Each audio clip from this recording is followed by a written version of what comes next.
बिस्मिल्लाहिर्रहमानिर्रहीम। शुरू अल्लाह के नाम से जो बड़ा मेहरबान और निहायती रहम करने वाला है। तमाम हज़रात सूरह फातिहा और दुरूद पाक पढ़ लीजिए। औज़ु बिल्लाहि मिनश शैतानिर रजीम। बिस्मिल्लाहिर्रहमानिर्रहीम। अल्हम्दुलिल्लाहि रब्बिल आलमीन अर्रहमानिर रहीम मालिकी यौमिद्दीन। इय्याका नअबुदु व इय्याका नस्तईन। इय्याका नअबुदु व इय्याका नस्तईन। इय्याका नअबुदु व इय्याका नस्तईन। इहदिनस सिरातल मुस्तकीम सिरातल लज़ीना अनअमता अलैहिम गैरिल मग़दूबि अलैहिम वलद्दाल्लीन।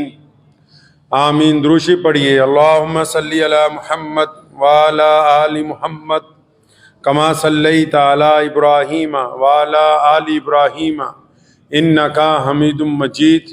अल्लाहुम्मा बारिक अला मुहम्मद व अला आलि मुहम्मद कमा बारकता अला इब्राहीम व अला आलि इब्राहीम इन्नका हमीदुम मजीद। अल्लाह के प्यारे नबी हज़रत मोहम्मद रसूलुल्लाह सल्लल्लाहु ताला अलैहि वसल्लम ने पूरी दुनिया के इंसानों की मुकम्मल रहनुमाई जो है वो फरमाई। इंसान की पैदाइश से लेके कब्र की लहद तक जीने का ढंग, तमाम चीज़ें बड़ी तफसील के साथ बयान की गई। एक बंदा जो नमाजी है, रोज़ेदार भी है, ज़कात भी देता है, हज भी करके आया, लेकिन उसके बावजूद उसके अमल जो हैं अल्लाह तबारक व तआला के नज़दीक महबूब नहीं है, क्योंकि वो एक ऐसे गुनाह में मुब्तला है जो अल्लाह को पसंद नहीं है। जो काम, एक ऐसी बीमारी है लोगों के अंदर कि जिन लोगों में वो बीमारी पाई जाती है, वो गरचे नमाजी हों, परहेजगार हों, मुत्तकी हों, सच बोलने वाले हों, सारी खूबियां उनमें हों, उसके बावजूद वो अल्लाह तबारक व तआला के नजदीक नहीं पहुंचते। अच्छा, इस बीमारी की तरफ नबी अलैहिस्सलातु वस्सलाम ने तवज्जो दिलवाई, अपने सहाबा अलैहि अजमईन को बार बार मुतवज्जो भी किया। क्या फरमाया? आप हजरात समझ गए होंगे मैं जिस इंसान की बात कर रहा हूं। नबी अलैहिस्सलातु वस्सलाम का फरमान है कि कंजूस आदमी जो है, जो बखील है, जिसको अल्लाह तबारक व तआला ने सब कुछ दे रखा है, उसके बावजूद उसका माल जो है उसकी तिजोरी की बजाय उसके दिल में भी बैठ गया। उसका सरमाया, उसकी जायदाद अपनी जगह होने के बावजूद उसके दिल के अंदर इस तरह बैठ गई है कि अल्लाह के रास्ते में खर्च करते हुए, किसी गरीब को कुछ देते हुए, किसी अजीज को कुछ देते हुए वो खौफ महसूस करता है कि मेरा माल कहीं कम ना हो जाए। तो जो अल्लाह तबारक व तआला के रास्ते में खर्च करने से डरता है, जो कंजूस है, जो बखील है, अल्लाह तबारक व तआला को उसकी कोई इबादत जो है वो पसंद नहीं है। एक बहुत अच्छा इबादत गुजार आदमी क़यामत वाले दिन मैदान में फंस जाएगा, और एक आम सा इबादत गुजार और जिसने कुछ गुनाह भी कर रखे होंगे, क़यामत वाले दिन बड़ी तेजी से जन्नत की तरफ जाएगा। क्यों? क्योंकि जो आदमी अल्लाह के रास्ते में खर्च करते हुए महसूस नहीं करता कि मेरा माल कम नहीं होगा, अल्लाह तबारक व तआला फराखी के साथ खर्च करने वाले को पसंद फरमाते हैं। अब ये कंजूसी एक ऐसी बीमारी है। इमाम अबू हनीफा रहमतुल्लाह अलैह ने लिखा है कि वो नमाज पढ़ा के जब फारिग हुए तो पीछे देखा कि एक साहब जो हैं उनके कपड़े बड़े खराब हैं, बहुत पुराना लिबास पहना हुआ है। तो उन्होंने अलहदा ले जाके उनको, क्योंकि जब किसी को नसीहत की जाती है, नसीहत का भी नबी अलैहिस्सलातु वस्सलाम ने मियार तय किया। जो अवामी नसीहत होती है वो तमाम लोगों के लिए मेंबर रसूल सल्लल्लाहु अलैहि वसल्लम से अहकामात जारी होते हैं, और जो जाती तौर पर किसी को नसीहत की जाती है उसके लिए ये अहकामात तय किए गए कि अलहदा से वक्त निकाल के लोगों से हट के गुफ्तगू की जाए। बाज़ हज़रात जो नसीहत देने के लिए तैयार होते हैं आजकल, तो वो आम मस्जिदों में आप देखेंगे अगर कोई नमाजी कुछ दिनों बाद आता है तो उसको जोर से कहते हैं, अच्छा मियां आज तुम कैसे आ गए भाई, बड़े दिनों बाद आए। तो वो नसीहत नहीं है, वो ताना है, वो बेइज्जती है, वो दूसरे के दिल को तकलीफ पहुंचाना है, अपनी बड़ाई बयान करने की कोशिश करना और दूसरे को हकीर समझने की कोशिश करना है। तो हजरत इमाम अबू हनीफा ने उस बंदे को अलहदा बुलाया और पूछा, भाई तेरे कपड़े बड़े पुराने से लग रहे हैं और बड़े घिसे हुए हैं, तो मैं तुम्हें नए लिबास दिलवा देता हूं, अच्छे कपड़े पहन लो। तो उस बंदे ने हैरत की बात बताई। इमाम साहब को कहने लगा, जनाब वो जो आपका कपड़े का शोरूम है ना, उसके साथ वाला जो है उसका मालिक मैं ही तो, वो उसका मालिक मैं ही हूं। और मैं अल्लाह अकबर, अल्लाह तेरे पे रहम कर दे। जब अल्लाह ताला ने अपनी नेमतें दे रखी हैं, अल्लाह तबारक व तआला ने अपनी नेमतों से तुम्हें सरफराज कर रखा है, और उसके बावजूद तुम उन नेमतों का इजहार नहीं करते। अल्लाह ने आपको खुशहाली अता की है, तुम खर्च करने से डरते हो, बीवी पे खर्च करने से डरते हो, बच्चों पे खर्च करने से डरते हो, या सिर्फ अपने पे खर्च करते हो। और जो लोग मुस्तहिक हैं तुम्हारे माल के, जिनमें तुम्हारे कुराबतदार, तुम्हारे अजीजो अकारिब, तुम्हारे पड़ोसी शामिल हैं, जो मोहताजी की जिंदगी गुजार रहे हैं, अगर तुम उनकी मदद नहीं कर सकते तो फिर इस माल का तुम्हारे पास होना ना होना एक बराबर है। क्योंकि आज तक की तारीख, दुनिया में आज तक का इतिहास ये कहता है कि जिन लोगों ने बैंकों में माल जमा करके रखा,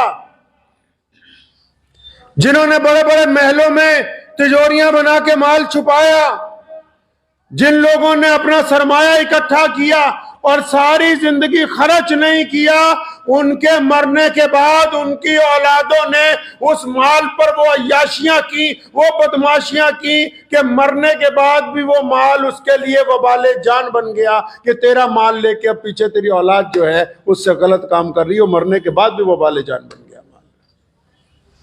क्या अच्छा होता कि उसको सही वक्त पर सही जगह खर्च करते आप। प्यारे नबी सल्लल्लाहु अलैहि वसल्लम के मुताल्लिक हजरात सहाबा किराम रज़ी अल्लाह तआला अन्हु फरमाते हैं कि रसूलुल्लाह सल्लल्लाहु अलैहि वसल्लम तेज जो हवा चलती है उससे ज्यादा फयाज थे। कुर्बान जाऊं, रसूलुल्लाह सल्लल्लाहु अलैहि वसल्लम पर एक एक नुक्ता जिंदगी का सिखा दिया पूरी दुनिया के इंसानों को।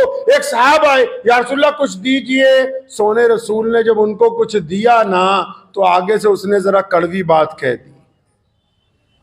आप लोगों की जिंदगी में भी ऐसा हुआ होगा, जब कुछ दिया, जब किसी चौधरी को चले जाओ, तुसी बड़े बंदे को बंदा सोच के जाता है कि चलो ये 1-2 लाख रुपए मस्जिद में, मदरसे में या मेरी मदद कर देगा।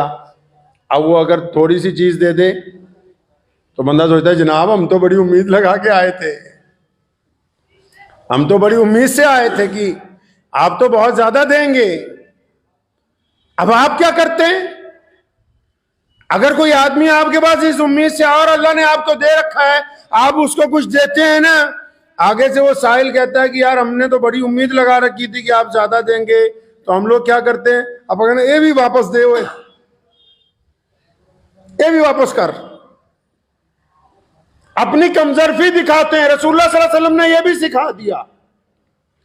जब एक शख्स ने आके सवाल किया, या रसूलुल्लाह कुछ दें, आप सल्लल्लाहु अलैहि वसल्लम ने दिया, उसने कहा नहीं मुझे तो बड़ी ज्यादा उम्मीद थी। नबी अलैहिस्सलाम ने उसका हाथ पकड़ा, अपने घर तशरीफ ले गए, इतना सामान मंगवा के दिया कि 3-4 गठरियां भर गई। कुर्बान जाऊं रसूलुल्लाह सल्लल्लाहु अलैहि वसल्लम पर।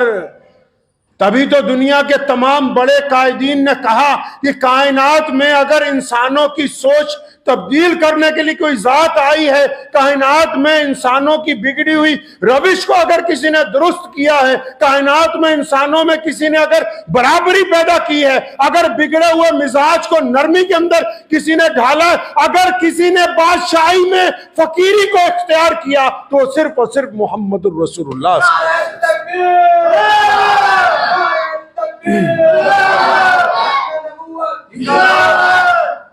आप सल्लल्लाहु अलैहि वसल्लम ने क्या किया जी?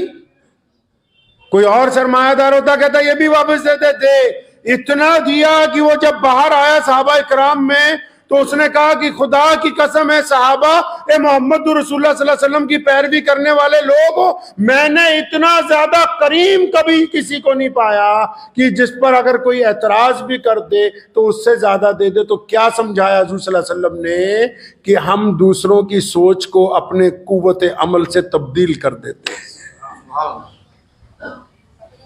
इसीलिए तो कहा कि कंजूस जो है अल्लाह से दूर है, फरमाया जो सखी है वो अल्लाह के करीब है, सखी है जन्नत के करीब है, सखी का छोटी इबादत भी अल्लाह को ज्यादा कबूल है। हम लोग कंजूसी करते हुए अगर किसी की जमीन, आजकल जमीनों के भाव बढ़ते हैं पूरी दुनिया में, किसी की जमीन सड़क के किनारे आ जाए जो कभी 1 लाख रुपए की भी ना हो, जब वो 1 करोड़ की हो जाए फिर 20 मौलवियों को फतवा पूछते फिरते हैं कि जी करोड़ रुपए की ज़कात जो कुछ हो सकता है कि नहीं हो सकता है। सूद के निजाम को खत्म करने के लिए रसूलुल्लाह ने ज़कात अता फरमाई है उम्मत को।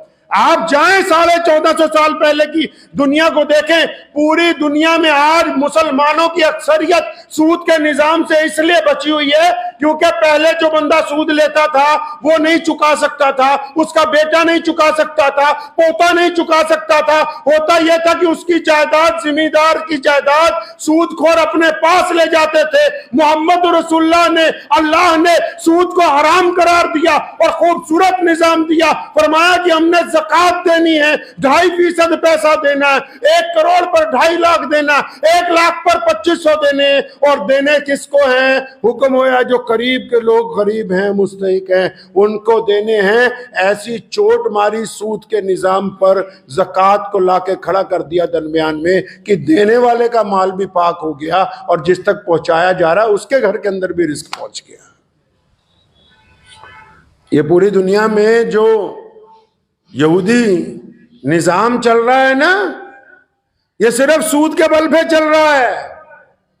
हम लोगों ने जो नया काम पकड़ लिया, सब नहीं, चाहे वो किसी मजहब से ताल्लुक रखते हो, कि कुछ भी सामान लेना है चलो उसको फाइनेंस करके उधार ले लो, उधार ले लो। कितना कर्जा अपने ऊपर चढ़ाओगे? खुददारी की जो जिंदगी है उसके जैसा मजा कहीं नहीं। जो लज्जत आजादी में, खुददारी में है, उसके जैसी लज्जत कहीं नहीं। कितना कर्ज लेके गाड़ियां खरीदोगे, मोटरसाइकिल खरीदोगे, फ्रिज खरीदोगे, टीवी खरीदोगे, एसी खरीदोगे, लेकिन उस एसी की हवा में इसलिए रात को नींद नहीं आती कि महीने के बाद 20 चीजों की किस्त देनी है। ऐसे कर्जे का कोई फायदा होने वाला नहीं है। रसूलुल्लाह के पास एक शख्स आए थे ना, आप अल्लाह के नबी सल्लल्लाहु अलैहि वसल्लम को जब पढ़ेंगे आपकी रूह तक मुनव्वर हो जाएगी। रसूल करीम सल्लल्लाहु अलैहि वसल्लम के पास एक सहाबी आए, या रसूलुल्लाह कुछ भी नहीं मेरे पास, मेरी मदद करें। क्योंकि सहाबी थे ना। अम्मी आयशा रज़ियल्लाहु ताला अन्हा को तो कहा कि जो मांगने आए वापस नहीं लौटाना, और खुद भी जब भी कोई आया रसूलुल्लाह सल्लल्लाहु अलैहि वसल्लम ने दे के भेजा। लेकिन जब एक अपना सहाबी आया, वो आया जिसने रसूलुल्लाह से इश्क है, जो रसूलुल्लाह सल्लल्लाहु अलैहि वसल्लम का करीबी है, जब आके कहा या रसूलुल्लाह मुझे कुछ दें, मेरी मदद करें। फरमाया तेरे पास है क्या? फरमाया या रसूलुल्लाह बस एक चादर है, एक लोई है मेरे पास, जो रात को ओढ़ लेता हूं, बिछा लेता हूं, बैठ जाता हूं। फरमाया लाओ। नबी अलैहिस्सलाम ने उस लोई को पकड़ा, मजलिस में उठाई। फरमाया कोई है जो इसकी कीमत दे दे? फटी हुई लोई, पुरानी लोई, मिट्टी से हटी हुई लोई, उसकी क्या कीमत हो सकती है? लेकिन क्योंकि रसूलुल्लाह के हाथ में है, 2 दिनार साहबा ने दिए कि हम इसके 2 दिनार कीमत देते हैं। तो नबी अलैहिस्सलातु वस्सलाम ने वो लोई उनको दी, 2 दिनार लिए, उस बंदे को पकड़ाए। फरमाया बाजार में जाओ, एक कुल्हाड़ी खरीद के लाओ, एक प्याला खरीद के लाओ। वो कुल्हाड़ी और प्याला लेके आए, अपने हाथ से कुल्हाड़ी में दस्ता लगाया, अपने मुबारक हाथ से नबी अलैहिस्सलाम ने दस्ता लगाया और वो कुल्हाड़ी अपने सहाबी को दी और फरमाया ये प्याला पानी पीने के लिए, खाना खाने के लिए, और चले जाओ जंगल की तरफ, रोजाना लकड़ियां काटो, मंडी में लाके बेचो, खुद भी खाओ, दूसरों को भी खिलाओ। मोहम्मद रसूलुल्लाह की उम्मत कायनात में हाथ फैलाने नहीं आई, कायनात के हर एक भूखे को खाना खिलाने के लिए अल्लाह तबारक व तआला ने इनको भेजा है। एक हफ्ते बाद उसने आके कहा या रसूलल्लाह इतना माल हो गया कि घर में सबके बिस्तर बन गए।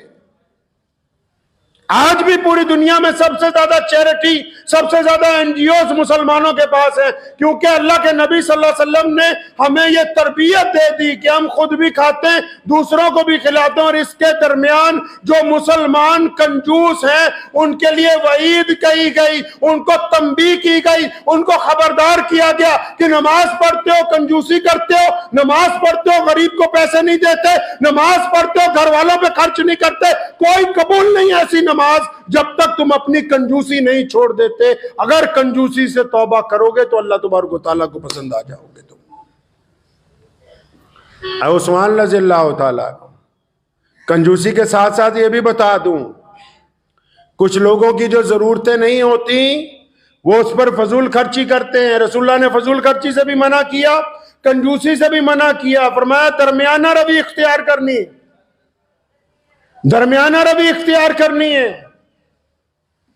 उस्मान रज़ियल्लाहु ताला अन्हु कितने बड़े जागीरदार थे, कितने बड़े बादशाह थे, अपने दौर के शहजादे थे। और आज भी अगर आप मदीनतुल मुनव्वरा जाएंगे तो वहां के बैंक में सबसे बड़ा जो अकाउंट है, करंट अकाउंट, वो हजरत उस्मान रज़ियल्लाहु ताला अन्हु के नाम आज की डेट में भी चलता है। जितने उनके बाकात हैं, उनकी जितनी आमदनी है उसमें जमा होती है, फिर उस आमदनी से दुनिया के मुख्तलिफ मुल्कों में गरीबों को जो है वो पैसा भेजा जाता है आज की तारीख में भी। उस्मान रज़ियल्लाहु ताला अन्हु के मुतालिक लिखा है, जब से हजरत अबू बकर खलीफा थे, सुनिए, अगर अल्लाह ने आपको दौलत दी है इसलिए नहीं दी कि अय्याशी करते फिरो, इसलिए नहीं दी कि शराबें पीते फिरो, इसलिए नहीं दी कि बहुत ज्यादा महंगी गाड़ी में बैठ के किसी गरीब के कपड़ों पर कीचड़ उछालते हो जाओ, इसलिए नहीं दी कि बहुत ज्यादा महंगे कपड़े पहन के किसी गरीब से हाथ ना मिलाओ, इसलिए नहीं दी कि प्लेट में आधा खाना छोड़ दो। इसलिए आपको अल्लाह ने दौलत दी है कि तुम इस दौलत के जरिए अल्लाह के बंदों की मदद करने के लिए तैयार रहो। गलतफहमी हो गई उनको। नबी अलैहिस्सलातु वस्सलाम घर में तशरीफ लाए, रोटी का टुकड़ा गिरा हुआ था, आप सल्लल्लाहु अलैहि वसल्लम ने उठाया, उसको झाड़ा, साफ किया, उसको तनावुल फरमाया, खाया उसको। हम सब की माँ अम्मी आयशा रज़ियल्लाहु ताला अन्हा मौजूद थी। बड़ी तारीखी बात, नबी अलैहि सलाम ने तो जो फरमाया है ना उसका तो मतलब नेवल बदल कोई नहीं है। फरमाया आयशा ये रिज़्क इज्जतदार चीज है। क्या है ये? इज्जतदार चीज है रिज़्क। अगर ये किसी से छिन जाए तो फिर वापस नहीं आता। अगर लोग इसकी इज्जत ना करें तो फिर वापस नहीं आता। जो लोग रिज़्क की बेकदरी करते हैं, जो लोग दौलत की बेकदरी करते हैं, फिर नहीं आती ये, क्योंकि इज्जत का ही तो मामला है सारी दुनिया में फंसा हुआ। अबू बकर सिद्दीक रज़ियल्लाहु ताला अन्हु खलीफा थे। एक साहब यमन से चले, उनके ऊपर कर्जा था 3000 दिनार का, बहुत बड़ी रकम। 3000 दिनार उस दौर के आज के 30 करोड़ रुपए समझिए, बहुत बड़ा जिम्मेदार था, उस पर कर्जा हो गया 3000 दिनार का। सीधा मदीने पहुंचा, अबू बकर सिद्दीक खलीफा थे। आके जब अपनी फरियाद लगाई तो उन्होंने माजरत की कि आजकल मेरे हालात नहीं अच्छे, लेकिन तुझे मैं एक जगह बताता हूं, तू वहां चला जा, जाते ही तेरा काम हो जाएगा। अब उस्मान रज़ियल्लाहु ताला अन्हु के घर का पता बता दिया, भी वहां चले जाओ। अब वो फरियादी जब हजरत उस्मान बिन अफ़्फ़ान रज़ियल्लाहु ताला अन्हु के घर पहुंचा, जब वो दरवाजे पर पहुंचा, अभी उसने सलाम भी नहीं किया तो दरवाजे के अंदर से हजरत उस्मान रज़ियल्लाहु ताला अन्हु की आवाज आ रही है, अपने किसी बेटे को डांट रहे हैं और फरमाया तुमने यार फजूल खर्ची मचा रखी है घर में, ये दूध में शहद मिला मिला के पीते हो, दूध भी मीठा शहद भी मीठा, एक वक्त में एक चीज इस्तेमाल किया करो। तो वो बंदा कहता है कि मैं दरवाजे पे खड़ा था तो मैं सोचने लगा कि ये खलीफा ने जिसके घर भेज दिया ये तो अपने बच्चों को दूध और शहद में डांट रहा है, मेरे 3000 दिनार कहां दे देगा ये। तो उसने दरवाजे से जब सलाम किया तो हज़रत उस्मान रज़ियल्लाहु अन्हु अपने साहबजादे को उस दौरान डांटते रहे। तो जो बड़े होते हैं उनकी पहचान भी बड़ी होती है। आजकल कुछ लोग कपड़े पहन के बड़ा बनना चाहते हैं, कुछ लोग अच्छी गाड़ी में बैठ के बड़ा बनना चाहते हैं, कुछ लोग बदतमीजी करके बड़ा बनना चाहते हैं। किसी ने कहा ना कि वो जनाब फलां साहब बड़े बड़े हो गए, और मैं क्यों, कि आप अच्छा बोलने लगे हैं। अब उनको नाराजगी की जगह गुस्सा नहीं आता। बड़ा बंदा अपने कद की वजह से नहीं बनता, अपनी चमड़ी की वजह से नहीं बनता। सैयदना बिलाल रज़ियल्लाहु ताला अन्हु का रंग काला है और वो हबशी हैं और पांव में जूती नहीं है, कपड़े फटे हुए हैं, लेकिन अल्लाह ने उनको मुअज्जिन रसूल बनाया। और रसूलुल्लाह ने फरमाया कि बिलाल कि जब मैं क़यामत के दिन जन्नत में दाखिल होऊंगा तो तू तो मुझसे भी आगे होगा। साहबा ने कहा या रसूलल्लाह ये कैसे? फरमाया जिस ऊंट पर मैं सवारी करूंगा उसकी मुहार बिलाल ने पकड़ी हुई होगी। तो बड़े होते हैं। अगर बड़ा बनना चाहते हैं तो अपने मिजाज में आजिज़ी लानी होगी, अपनी जुबान से नफरत को निकालना होगा। तो उस्मान ने जब दरवाजा खोला ना, बड़ी कीमती बात कही, क्योंकि बड़े हैं। कहने लगे ओ भाई अल्लाह के वास्ते माफ कर दे, तुझे बाहर जरा चंद मिनट इंतजार करना पड़ा, मैं अपने बच्चों को कोई बात समझा रहा था। अपनी बैठक खोली जिसको ड्राइंग रूम कहते हैं। उस्मान रज़ियल्लाहु ताला अन्हु की कोठी पे गया था, बिठाया तो अपने खादिम को बुलाया, फरमाया मेहमान है कुछ खाने के लिए लाओ। तो मेहमान जो है उसके लिए जो खादिम जो है वो खजूरों का हलवा लेके आया, दूध लाया, दूध में शहद मिला के लाया। तो मेहमान कहता है मैं सोचने लगा अपने बेटे को तो डांट रहे थे कि दूध में शहद मिला के ना पियो, मुझे तो 3 चीजें इकट्ठी मीठी दे रहे हैं। तो अक्सर लोगों के दिल में सवाल आने लगते हैं, कहीं जाते हैं तो 200 सवाल दिन में होते हैं, भी ये भी पूछ लें वो भी पूछ लें। तो कहने लगे जब मैं दूध पी चुका, हलवा खा चुका, तो अभी मैं कुछ पूछने ही लगा था। तो अपने फिर खादिम को बुलाया, फरमाया वो जो इस मेहमान के लिए हमने ऊंट तैयार किया है वो लेके आओ। तो वो ऊंट जो है जब पेश किया गया उसको लेके आए बाहर अपने सहन में। फरमाया इस ऊंट पर तुम्हारे लिए तुम्हारे सारे घर वालों के लिए नए कपड़े ला दिए। 5000 दिनार इस ऊंट के थैले में डाल दिए। यहां से यमन तक के लिए सूखा खाना, सूखे मेवे वो भी अलग से इसके अंदर डाल दिए गए। पानी का मिश्कीजा भी तैयार करके रख दिया गया है। अल्लाह तुम्हारा सफर आसान फरमाए, जाओ। तो कहे मैं तो 3000 मांगने आया था, 5000 दे दिए। तो मैं जब ऊंट की महार पकड़ी तो मेरे दिल में बिल ख्याल आया, मैं कहा अजी हजरत ऊंट क्योंकि कीमती है, आज भी बहुत कीमती है। मैं कहा हजरत ये ऊंट कौन वापस लेके आएगा? और उस्मान ने फरमाया कि भाई वापस लेने के लिए तो दिया ही नहीं, ये भी साथ ही में हथिया। तो कहने लगा फिर कि हजरत अच्छा एक बात तो बता दो, आपको हजरत अबू बकर ने पैगाम भेज दिया था? और फरमाया भाई ज्यादा बातें नहीं किया करते, काम हो गया है, बस अल्लाह का नाम लो, जाओ। जब ऊंट पे सवार होने लगा फिर थोड़ी सी खुजली हुई, कहने लगा जी हजरत एक बात और बता दो। वह भाई पूछ ले जाते जाते क्या मसला है। बाद हजरात को मसले बहुत पूछने का शौक होता है। इमाम अबू हनीफा के पास एक साहब गए, कहने लगे जी मुंह धोता हूं जब वजू करता हुआ, जब दाढ़ी में खलाल करता हूं 2-3 दफा कर ले तो वजू हो गया? फरमाया हो गया। फरमाया मेरी तसल्ली नहीं होती। फरमाया फिर ऐसा किया कर, रात को इसे बाल्टी में भिगो दिया कर, सुबह निकाल दिया कर।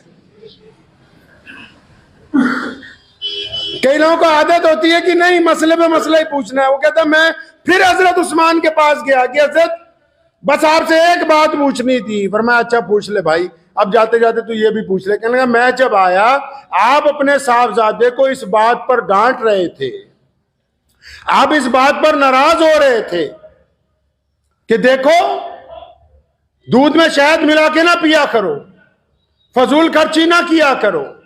तो उस्मान रज़ियल्लाहु अन्हु ने उसकी बात जब सुनी तो उनकी आंखें आबदीदा हो गई। फरमाया, सुन, मेरे नबी अलैहिस्सलातु वस्सलाम ने हमें यह तालीम दी है, हमारे आका मोहम्मद रसूलुल्लाह सल्लल्लाहु अलैहि वसल्लम ने हमें सिखाया है कि अल्लाह ने ये जो हमें दौलत दी है, ये अल्लाह ने अपने बंदों की मदद करने के लिए दी है। मैं अपनी औलाद को ये समझाता रहता हूं कि बेटा, ये दौलत हमारी अय्याशी करने के लिए नहीं आई, ये लोगों की खिदमत करने के लिए आई है। जितनी लोगों की खिदमत करते रहेंगे, अल्लाह का फजल हम पर बनता रहेगा। अगर हम कंजूसी इख्तियार करेंगे तब भी फजल चला जाएगा, और अगर हम उसको अय्याशी के ऊपर खर्च करेंगे तब भी चला जाएगा।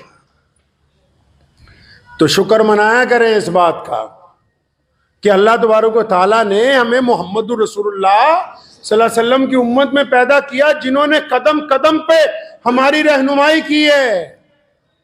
जिन लोगों को अल्लाह ने दौलत दी है ना, फिर भी अगर वो टूटे हुए मकान में रहते तो उनके लिए जायज नहीं है। जिनको अल्लाह ने दौलत दी है फिर भी गंदे कपड़े पहने, उनके लिए जायज नहीं है। जिनको अल्लाह ने दौलत दी है और वो सवारी पर सफर करके जा सकते हैं, फिर भी जबरदस्ती लोगों से लिफ्ट मांग मांग के चल रहे हैं, जायज नहीं है। अल्लाह ने जो नेमतें दी हैं उनका इजहार होना चाहिए, और फिर अल्लाह की नेमतों में से हकदारों को हक देना चाहिए। मेरे वालिद शेर इस्लाम मौलाना हबीबुर रहमान लुधियानवी रहमतुल्लाह अलैह को अल्लाह तबारक व तआला उनके दर्जात बुलंद फरमाए। हमने सारी जिंदगी उनके साथ गुजारी, तमाम बातें उनसे सीखी। बड़ी अजीब बात उनकी ये देखी कि जब कभी यार दोस्त कोई आ गया, कोई मुसलमान आ गया, कोई जरूरतमंद आ गया, अगर उसने आके कहा ना, जी हजरत कर्ज दे दे, कर्ज दे दे। जब मैं थोड़ा काम संभालने लगा उनके साथ, तो मैंने खुद इस बात का तज्जिया किया और जिम्मेदारी से कहता हूँ, जब कोई आता था हजरत के पास कि हजरत कर्ज दे दें, तो जवाब नहीं देते थे, उसको बिठाते थे, अपने हुजरे में जाते थे, जितना सामान देना हो, जितने पैसे उस वक्त मैसर हो।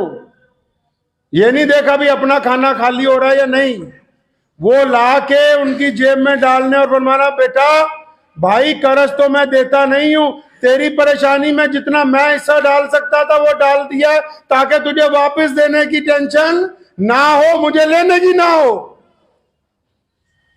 सारी जिंदगी ऐसे गुजारी, तमाम लोगों के साथ यही मामला किया। प्यारे नबी सल्लल्लाहु ताला अलैहि वसल्लम ने उम्मत को ये बेहतरीन दीन अता फरमाया है। आप ये देख लें कि हमारी इबादत जो हैं वो इस बात की अलामत है कि अल्लाह तबारक व तआला ने आपको बेहतरीन इंसान बनाया है। तो इसलिए कंजूसों को मेरी गुजारिश है बड़ी, जो भी हजरात कंजूसी करते हैं, पहले तो अपने हालात अच्छे कीजिए। अगर आपको अल्लाह ने दौलत दी है उसका इजहार होना चाहिए, और बस उस हद तक अच्छे कीजिए जितनी जरूरत है। मौला अली रजी अल्लाह ताला अन्हु गुजर रहे थे, गोश्त फरोश ने कहा कि हजरत सामान पैक कर दूं, फरमाया नहीं आज कुछ नहीं है जेब में। हजरत ऐसा उधार ले जाइए, फरमाया क्यों, अपने पेट से ना उधार कर लें जो तेरे से उधार करना है।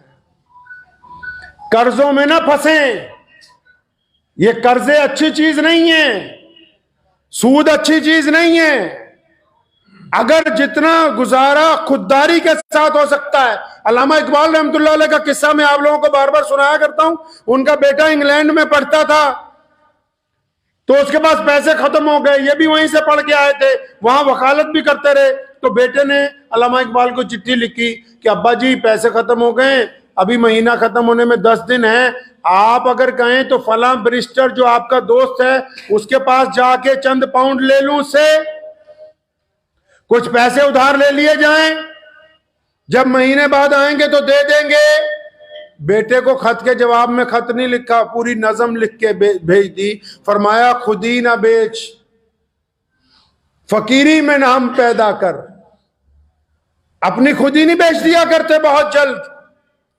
अल्लाह तबारक व तआला के ऊपर यकीन रख के मोहम्मद रसूलुल्लाह की पैरवी इख्तियार करो, खुद भी खाओ दूसरों को भी खिलाओ, और जब कोई मांगने वाला आपके दरवाजे पर आ जाए, याद रखें वो लोग जो मांगने वालों को धुतकारते हैं, रसूलुल्लाह का हुक्म है मांगने वाला दरवाजे पर आ जाए दोस्त को खाली ना लौटाया जाए। बैठ के डींगे ना आका करो कि तू हट्टा कट्टा है, तू ये है। और जिन्हें हाथ ही फैला दिया उसके ऊपर अब कोई बात रह नहीं गई है। हजरत मुफ्ती मोहम्मद अहमद लुधियानवी रहमतुल्लाह अलैह, मेरे दादा मरूम अक्सर हमें ये बात कहा करते थे। अक्सर बहुत सारे लोग बार बार आते थे, असी के अब्बा जी रोज आ जाता है। वो फरमाया खुदा दा शुक्र नहीं अल्लाह ने सानू देन वालियां च रखिया, लैण वालियां च नहीं रखिया है जी। खुदा का शुक्र नहीं अल्लाह ने आपको देने वालों में रखा है, लेने वालों में नहीं रखा। वरना कोई हम पीछे से लिखवा के आए हैं कि हम अच्छी खाना खाएंगे। लोग सड़क के किनारे सोते हैं कि नहीं? लोग अस्पतालों में मौत का इंतजार करते हैं कि नहीं? लोग कैद खानों में सिसकते हैं कि नहीं? लोग एक्सीडेंट के अंदर हलाक होते हैं कि नहीं? कोई कुछ लिखवा के नहीं लाया। ये अल्लाह की नेमतें हैं कि उसने हमें बेहतरीन जिंदगी अता फरमाई है। तो कदम कदम पर उसका शुक्र इस तरह अदा होगा कि हम किसी भी इंसान को तकलीफ ना पहुंचाएं। कदम कदम पर उसका शुक्र इस तरह अदा होगा। तो दुआ कीजिए कि अल्लाह तबारक व तआला मुझे और आपको कंजूसी से निजात अता फरमाए और फराखी के साथ माल खर्च करने की तौफीक अता फरमाए। व आखिर दावाना अनिल हम्दुलिल्लाहि रब्बिल आलमीन।